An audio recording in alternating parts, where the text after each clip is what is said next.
શું હરિતા તું જાણે છે કે સાપ, માખી, વીછી અને દુર્જન લોકોનું ઝેર તેના કયા અંગોમાં હોય છે? હા, હું જાણું છું, પરંતુ તે પહેલા આપણે તેને એક સંસ્કૃતના સુભાષિત દ્વારા સમજીએ.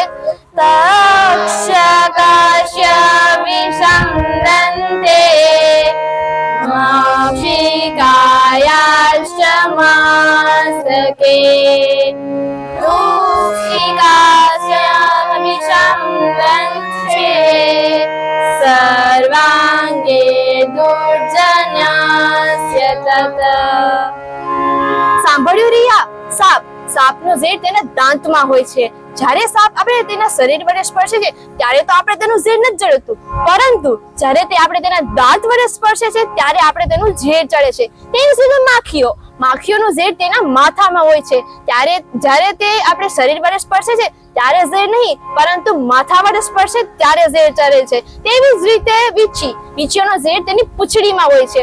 જ્યારે તે આપણે પૂંછડી વડે સ્પર્શે છે ત્યારે તેનું ઝેર ચડે છે. પરંતુ દુર્જન લોકોનું ઝેર તો તેના બધા જ અંગોમાં હોય છે. તેથી આપણે દુર્જનોનું સંગત ટાળવી જોઈએ. પરંતુ એવું નથી કે બધા જ લોકો દુર્જન હોય છે. હવે તને સમજાયું?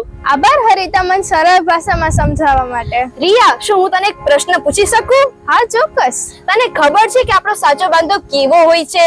હા, મને ખબર છે, પણ તે પહેલા આપણે તેને સંસ્કૃતના સુભાષિત દ્વારા જાણીએ. સમે વ્યસને જેવા બુદ્ધિવિક્ષે શત્રુવિલ્પવે રાજદ્વારે સ્મશાને ચ યસ્તિષ્ઠતિ સબાંધવઃ. જો હરિતા, તે સાંભળ્યું?